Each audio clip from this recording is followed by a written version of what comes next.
On est toujours dans l'enseignement de Hillel Azaken. Vous aya omer, Naged Shema Avad Shemeh. Naged, c'est grandir. Si le nom de la personne y grandit, le nom de la personne sera perdu. Avad Shemeh, son nom sera perdu. Qu'est-ce que ça veut dire? Adam Hamid Gae, un homme qui a de la Ga'ava. Combien c'est mauvais la Ga'ava, l'orgueil. Il cherche toujours son kavod. Il n'aime pas quand on lui parle mal. Ils sont comme ça. Moi j'aime pas qu'on me parle. On me parle comme ça. Voilà, comme ça. Tout le monde est comme ça. Personne n'aime quand on lui parle mal. Okay? C'est une question de supporter. Il y en a, ils n'aiment pas, mais ils supportent. Il y en a, ils n'aiment pas et ils ne supportent pas. Sa femme, elle lui parle mal, que sa mère ou son père lui parle mal, que son copain Kolcheken qui lui parle mal, il ne supporte pas. Il y en a qui supportent, ils encaissent. Il y en a qui aiment. Ça, c'est un haut niveau. Ça, c'est un haut niveau. Ça s'appelle Usmehim Beisurim. Ils sont heureux dans les souffrances. C'est sur ces gens-là qu'on a dit que toutes leurs fautes elles sont effacées. Toutes leurs fautes.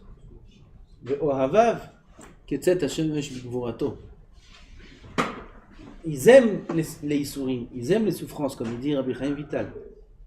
Que si un homme il avait des yeux de Sechel, il regardait avec des yeux, pas des yeux de chair, mais des yeux d'intelligence, il chercherait des gens qui le vexent, qui lui parlent mal, qui lui font du mal. Les gens ils cherchent pas ça, en général on cherche des amis qui nous parlent bien, avec qui on rigole. Oh là, tu perds ton temps. Là, tu cherches des gens qui te parlent mal, c'est bien, tu effaces toutes tes fautes. Le problème, c'est un problème de gava. On a de l'orgueil, et quand on a de l'orgueil, alors on ne supporte pas qu'on nous dise quoi faire, etc. Veyatsa shemo bar olam al yedei ga'avato ugdulato. Son nom s'est répandu. Il est devenu connu. Grâce à sa ga'ava, parce que c'est ce qu'aspire un homme. Au début, il aspire à être riche. Une fois qu'il est riche, il veut être célèbre. Et une fois qu'il a réussi à devenir célèbre, c'est ce qu'il espère, par sa ga'ava, Va'asal Oshem Keshem Agdolim Asher Ba'aretz, il a devenu un nom, maintenant un grand nom, Trump. Keneged Hashem Agadol Asher Nimshach Bega'ava, plein de ga'ava, cet homme, plein, ça déborde. Tout le monde sait, c'est pas un secret. Tout le monde sait, lui-même il parle de Ga'ava. J'avais jamais vu sa tête. Jamais. Tout ce qu'on parlait, jamais j'ai vu. Là, dernièrement, quelqu'un il m'a montré, il a parlé à des juifs, il a montré des juifs, il m'a montré, regarde comment il parle. Je sais pas si vous avez vu, vous ne pouvez pas voir. On dirait un bulldog. Il a une tête comme ça, quel gava. Et tout le monde applaudit comme ça. C'est... J'ai jamais vu ça. J'aurais cru qu'un homme pareil serait président des États-Unis. Non, mais je sais pas si vous comprenez ce que je dis. Il parle un demi-mot et tout le monde applaudit. Le néo Kepchoto. C'est d'avoir Pele Plaim. C'est vadaï qu'un homme il arrive à un stade pareil par la force de sa ga'ava. Hachem qui fait tout. Vadaï. Lui, ce qu'il a aspiré cette place-là, c'est sa ga'ava qui l'a poussé à ça. Pareil pour tous ceux qui veulent avoir une place dans la société, mais leur moteur, c'est leur orgueil. Quelle est la fin de tous ces gens-là? De la même façon que son nom a grandi, Ken Yovad Shemo Avadon Gadol, son nom sera perdu, une perte énorme. Velo Izacher, Velo Ipaked, plus aucun souvenir. Tous ceux qui ont cherché à avoir une renommée par leur orgueil, leur nom sera complètement effacé. Il y a plein dans l'histoire, plein dans l'histoire, qui ont eu une grande place à leur époque de leur vivant, où ils étaient très considérés par le monde entier. Aujourd'hui, ils sont considérés comme rien. Il y a chez les... dans le chasse, Achitophel, il y a Doeg Adomi, tout ça, c'était des gens qui étaient très très populaires à leur époque. C'était des géants. Achitophel, c'était un Gaon Olam. C'était Gdol Ador, Achitophel. Aujourd'hui, Avad Shemo, Kloum. Kloum, quand on parle de quelqu'un, on donne un exemple, de la Gava jusqu'à où ça entraîne l'homme, on parle d'Achitophel. Rien il est. Achitophel fait partie d'eux. Pareil, tous les noms, les grands, les Havdil chez les Goïm, ils ont ça, c'est ça. Aujourd'hui quoi? Rien. Peut-être ils ont une rue à leur nom. C'est tout. Par comparaison, les Chachamim qui ont arrivé à un grand kavod sans orgueil. Les Shem Shamaim, jusqu'à aujourd'hui, ils sont mentionnés les Shvach, les kavod, les Shem ou les Tihna. Ça c'est Hillel qui dit. Hillel était très anav. Ça nous apprend combien il faut chercher la hanava, pas chercher l'orgueil. Ça c'est un travail constant. Chaque fois on dit, même un bachou, je n'ai pas dit qu'il faut travailler maintenant sur ça. C'est clair qu'il ne faut pas mettre ça de côté. Il faut constamment travailler sur son orgueil. Constamment, à petite dose, pas à grande dose. À grande dose, un homme après il craque. Mais à petite dose, il faut toujours avoir un radar qui détecte les moments de gava. Même si on n'arrive pas à le faire le travail, mais au moins détecter. Ah, là, pourquoi j'ai réagi comme ça? Il m'a dit un mot comme ça, je réagis, je m'énerve. Pourquoi je m'énerve? L'orgueil. Okay. L'autre il a dit une explication avant moi, ou il a dit accoucher avant moi, c'est l'accoucher que je voulais dire. Il a dit juste avant moi. Ah, c'est énerve. Pourquoi il s'énerve? Pourquoi tu as de la peine? Pourquoi tu as mal au ventre? Orgueil, orgueil, orgueil, orgueil. Ça revient partout dans toute la journée, dans toute la vie. Il fait la tfila. Fait un peu de mouvement, un pesé, ou il étudie plus tard le soir ou quoi? Orgueil, orgueil, orgueil. Il faut avoir un radar qui détecte l'orgueil. Pas forcément pour le travailler maintenant, parce qu'on peut pas. Maintenant, il faut travailler que la Torah. Un barou, il doit mettre sa tête que dans le limou de la Torah. Rien d'autre. Mais ne pas laisser l'orgueil de côté, parce que chas v'shalom, ça peut se développer, devenir une nature, et devenir permis aux yeux de l'homme, comme plein de monde. Il y a des maris, des couples, etc. Il y a des problèmes. Le mari, il est plein d'orgueil, il ne se rend pas compte. Il se rend pas compte. J'ai des problèmes. Enfin, là, j'étais il y a 2 jours. Quelqu'un, il vient, il dit, on est sur le point du divorce, etc., etc. Bon, qu'est-ce qui se passe? Ah, il me raconte ça. Et comment elle va chez ses parents? Et comment ci? Et comment ça? Et j'accepte pas. Et pas du tout. Comment ils rentrent chez moi comme si ils sont chez eux à la maison? Et il est persuadé que tout ce qu'il me dit, il a raison. Il est persuadé à 100%. Tout ce qu'il me dit de A à Z, il a tort. Ah. Qu'est-ce que tu veux? Tu veux étouffer le monde? Tu veux être le maître du monde? Et alors s'il rentre chez toi? Et alors si elle aime aller chez ses parents? Et alors si ça? Et alors? Non. Comment?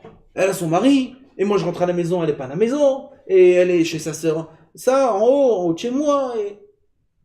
À cause de ça, ils veulent divorcer. Qu'est-ce qui a entraîné ce divorce? Si Chas v'Shalom s'entraîne ce divorce? Okay. La gava, c'est l'orgueil. L'orgueil de l'homme, ça l'entraîne à tout perdre. Si un homme ne travaille pas constamment sur lui-même, à encaisser de temps en temps au moins, il peut s'oublier. Oudla Mosif Yasef. Celui qui ne rajoute pas, mourra. C'est Hillel Azaken. Il est très anav et il dit des choses dures, il parle un langage dur. Pourquoi? On a déjà dit plusieurs fois. Parce que par nature, il est très très anav, très doux, tout est moutard, tout est kulam tzadikim, il a fait un travail sur lui, negdi. Contraire, pour travailler sa mida de gvura. Et c'est pour ça qu'il disait toujours ces choses-là. On verra dans Shamaï, ça va être bidouk l'inverse. Mi shiu chacham, ve'eno rotze leosif chochma al chochmato. Quelqu'un qui est chacham, à ses yeux, ça y est, il a tout appris. Il a fait 1 an d'yeshiva. Veyomar belibo. Kvar lamati kol la Torah kula. Ça y est, Baruch Hashem, j'ai appris toute la Torah. Veraiti drachea undivotea. Je connais les chemins, le fonctionnement, tout, ça y est. Il a appris la Kabbalah, ça inclut tout, il a appris tout. Mali velatzara azot, litroach ba kol yamai. Qu'est-ce que j'ai besoin de ce casse-tête là, Maliv et la Tsara Azot, de m'efforcer à étudier toute ma vie. Alors, qu'est-ce que vous voulez? Vous voulez qu'on apprenne la Torah? Voilà, j'ai appris la Torah. Tu ne me crois pas? Allez, teste-moi. Par cœur, je te récite tout par cœur. T'as une question de Rabbi Akiva Eiger? Tout, je te réponds à tout. Là, on parle d'un Gaon en l'âme. On parle d'un génie qui a appris tout, qui sait tout, ça y est. Vraiment. Pas comme j'ai dit au début, qui croit qu'il a appris tout. Non, on parle d'un Chacham, Mishiu Chacham. Et il dit, ça y est, j'ai tout appris. Qu'est-ce que tu veux que je cherche dans la Torah? Une chose que je n'ai pas compris encore. J'ai tout compris. Il dit Rabbeinu Yonah. Yehi ratzon shezeh haish yamut. Veyasef el ramav. Il explique les paroles de Hillel Azaken. Yehi ratzon, que cet homme-là, yamut. Chas v'shalom. Chas v'shalom. Yehi ratzon sheyamut, c'est Hillel qui fait me caler l'autom. Chas v'shalom. Veyasef el ramav. Qu'il aille retourner chez ses ancêtres. Velama ichye od, pourquoi il vivra encore? Pourquoi tu veux qu'il vive? Shekvar kam ililmod, après qu'il a arrêté d'étudier. Il a décidé, atkan. Voilà, le limoud, je m'arrête là. Ki en chayav tzrichim, dit Rabbeinu Yonah, sa vie n'a pas de sens. Il n'a pas besoin de vivre. C'est des choses qui sont claires à votre œil, claires. Les gens, ils disent, vous êtes dur, vous êtes ci, vous êtes ça. Okay. Il y en a qui disent comme ça. Alors, je lis, je traduis. C'est Rabbeinu Yonah. Il ne faut pas avoir peur. La vie n'a aucun sens sans Torah. La vie n'a aucun but si ce n'est la Avodat Hashem. Aucun, 0%. C'est écrit noir sur blanc. Si un homme a décidé dans son esprit que la vie a un but en soi autre que le limoud à Torah, autre que le service d'Hachem, Rabbeinu Yonah dit que Hillel Azakani dit que Yiratzon, que cet homme il meurt. Pourquoi? À quoi sert sa vie? Qu'est-ce qu'il va faire? Il va travailler, il va amener de l'argent, il va faire des études. C'est un but en soi. Pour ça, il y a 6 milliards de goïms. 6 milliards de goïms, ou 7, je ne sais plus où on est là. 7? 7 milliards il y a sur Terre. Il les a tous créés, ces Chinois, et ces Thaïlandais, et ces Zé, pour te faire des appareils, pour te faire une table, pour te faire des chaises, pour te faire... Il les a créés pour ça. Il t'a créé à toi pour que tu sois une tête de Chinois, et que tu ailles faire de l'informatique. C'est pour ça qu'il t'a créé Boré Olam. C'est pour ça qu'il t'a donné une Neshama, Chelek Elokam Imal, une partie de lui-même, il t'a donné. De lui-même.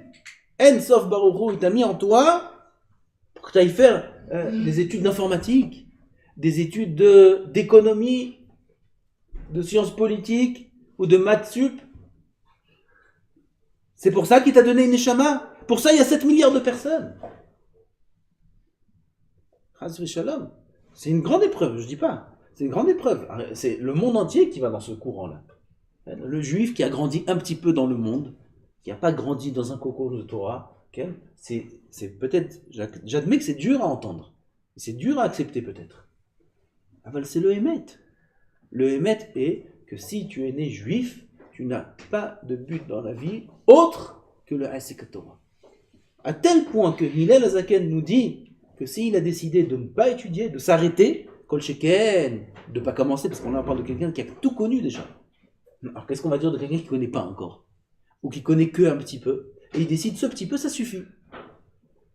Ça suffit, alors la vie n'a plus de sens. Alors pourquoi faire y vivre? Là, j'ouvre une parenthèse. Il ne faut pas faire l'erreur de croire qu'à chaque fois qu'on parle de Torah, ou comme par exemple ici on dit Torah, il faut étudier la Torah, et à part ça, il n'y a pas de sens dans la vie, etc. Ça veut dire que quelqu'un qui travaille, il est à côté de la plaque. Pas du tout. Chas v'shalom. Il ne faut pas détourner mes paroles. Okay. Quelqu'un qui travaille déjà. On va mettre les choses au clair une fois pour toutes. Ok. Comme on nous entend un peu partout, bah, au Hachem maintenant, bah, au Hachem, des fois on ne peut pas dire ce qu'on veut. Aval, on nous entend et j'entends qu'il y a des gens qui croient que c'est ça la kavana, que c'est ça la kavana. Alors il faudrait mettre les choses au clair une fois pour toutes. Quelqu'un qui débute dans la vie. Il a 17 ans, 18 ans, quand quelqu'un s'il est plus jeune, et il commence un chemin de Torah. C'est clair que tant qu'il peut étudier, il faut qu'il étudie. Pourquoi il va arrêter pour faire autre chose? Ça, c'est clair. Sur ça, hein, c'est barreau que s'applique cette Mishnah-là. Tu étudies. Tu peux étudier. Il n'y a rien qui te met à la porte. Il n'y a personne qui te met dehors. Ni le problème de Parnassa, ni la famille, ni rien du tout. Okay? Mais Vataï qui doit étudier. S'il s'arrête d'étudier, c'est un problème. Pourquoi tu arrêtes? Pour être un Hamor, Hamorim, il y en a plein dans le monde qui font des études à la fac. Plein de Hamorim. Pourquoi tu veux faire ça? Ah, ça, c'est pas chouette. Par contre, quelqu'un qui travaille déjà, où il est marié, où il est en train de faire des études, et maintenant, il entend, il veut faire tchouva, il sait pas, il s'arrête pas. Alors, il y a plusieurs parties. Celui qui est en train de faire des études, et maintenant il veut faire tchouva, et il entend cette Mishnah. Il dit, qu'est-ce que je fais? Je suis un Hamor. Qu'est-ce que je vais faire? Ken? Je suis en train de dire, peut-être je vais mourir demain. Il dit, il y a Ratson qui meurt, il dit, c'est une clala sur la tête. On lui dit, calme-toi, calme-toi.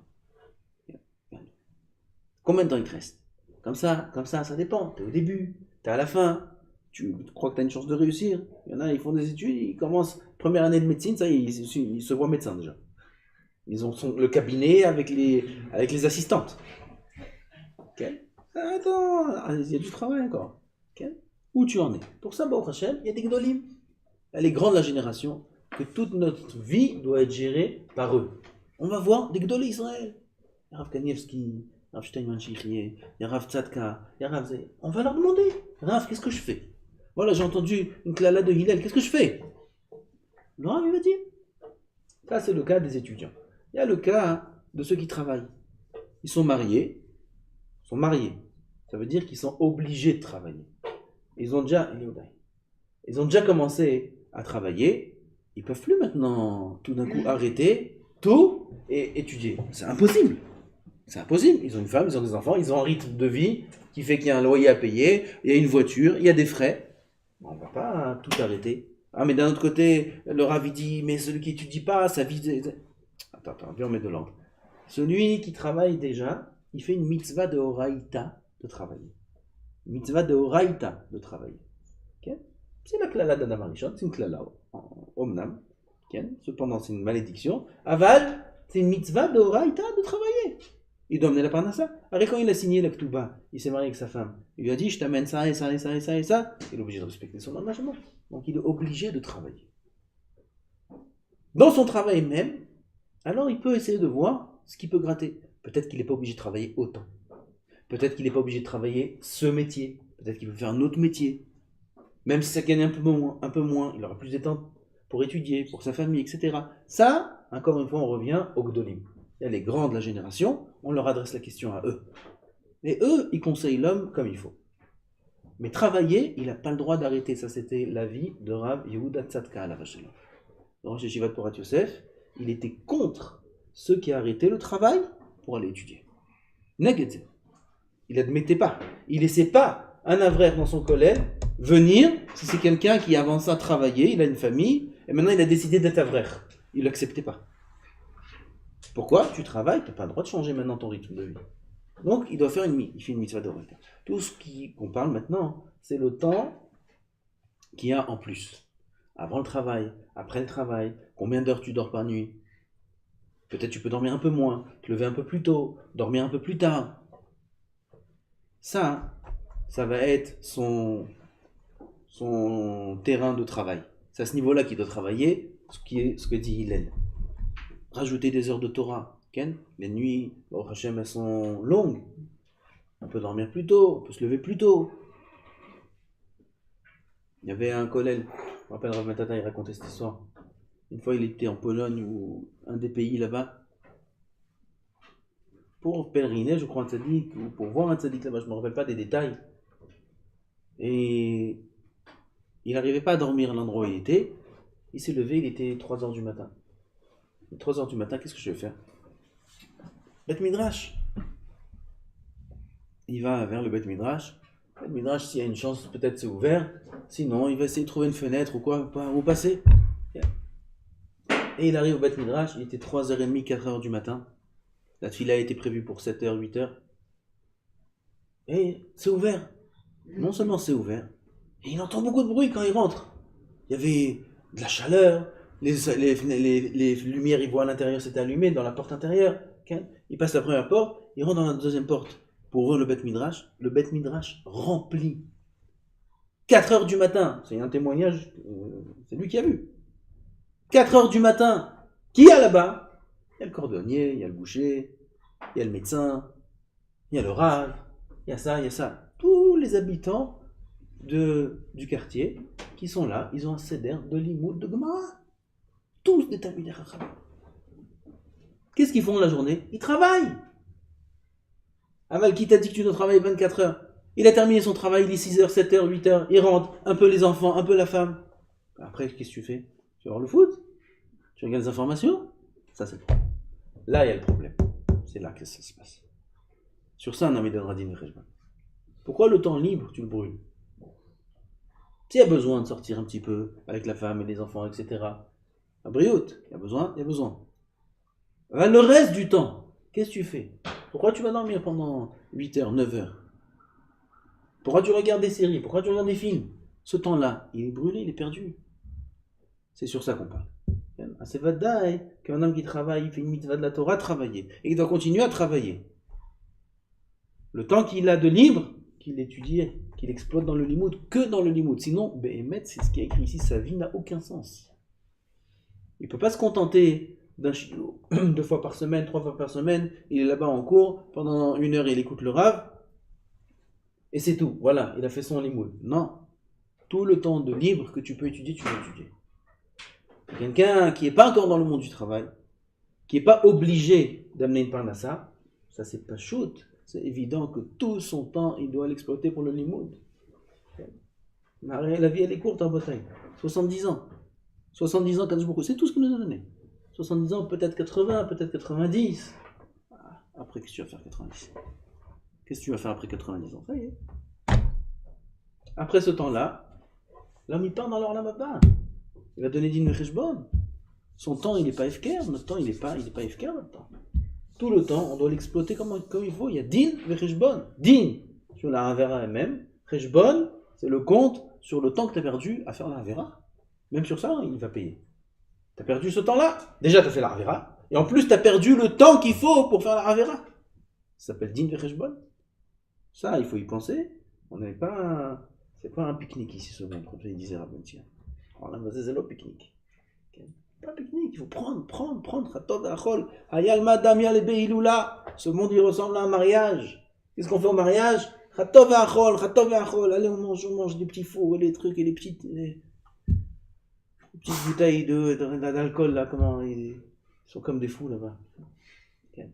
Chatov v'achol, chatov, prends. Là-bas, au mariage, tu sais prendre, d'accord? Dans ce rang-là, aussi, il faut prendre.